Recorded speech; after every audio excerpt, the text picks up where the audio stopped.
before going to learn about Python, let's have a quick overview about Python, that is, who developed and when developed.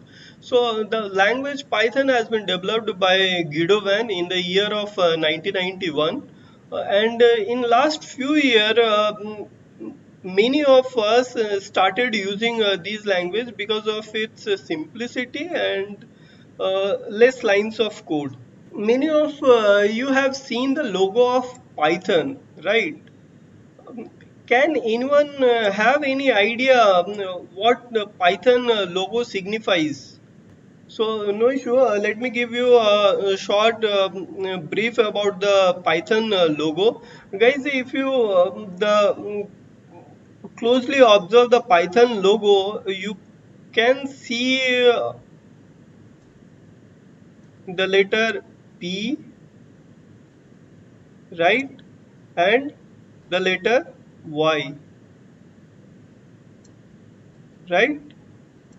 So the language, the logo of Python is defined in such a way so that you can get at least the flavor of pie using these language. And basically, this logo represents the Mayan representation of a snake, right? The short tail of the snake along with the eyes of the snake. Basically, this section signifies the eyes of the snakes, right? So this is all about the Python logo, and the official website of Python is python.org, where you can go and check out the study material, documentation, software, what are available over there. Let me navigate to the site of Python. So this one is basically the Python website, official website. Here you can download your software. If you are in Mac or in Windows or any other platform, you can go to that particular section and download the software. In documentation section, you can go with the document available in Python books. You can read the available books and all. So you can explore this website and learn as much as you can. So many of you have covered C as a programming language in your semester, engineering semester, and now we are going to learn about the Python, right? So basically, what is the difference between Python and any other programming language? As you can see in the C language, to write a simple hello world program, we need to write at least 5 to 6 lines. First we need to include the library function, then we need to call the main function, then inside the main we need to write the printf, and after that if we are using int, means it is returning integer type of value, so we are returning 0, right? But in case of Python, we need not to write those stuff, only single line to write hello world. So you can see the simplicity of Python as compared to the other languages, right? So many of you have a question like, why do we need Python as a language? Python has many advantages over other programming languages. Like, developer can easily learn it very quickly, and typically involves very less code. Less code, what does it mean? You can see here in C we need to write 6 lines of code. In Python we need to write only 1 lines of code. So the code simplicity is there. Syntax is easier to read, right?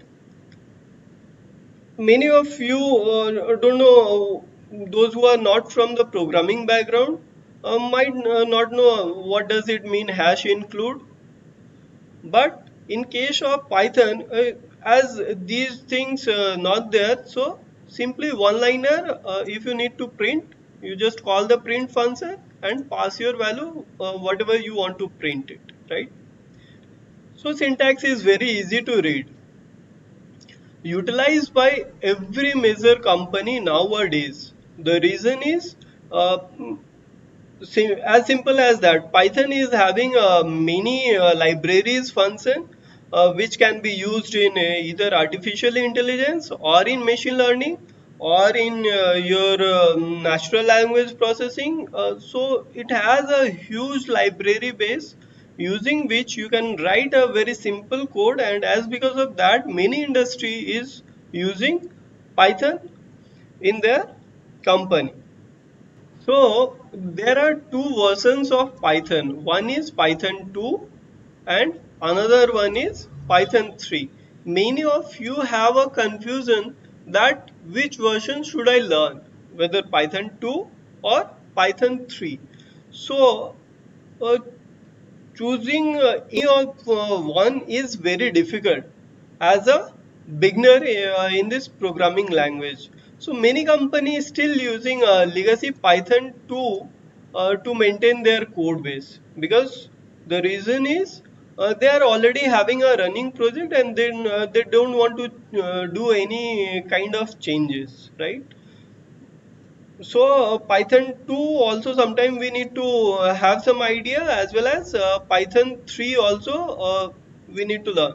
But Python 3 library has been written in such a way so that you can easily learn it without learning Python 2, right? Because both are more or less similar kind of. So no need to worry about which version should I choose to learn.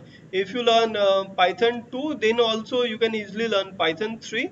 And if you learn Python 3, then also you can easily move to Python 2.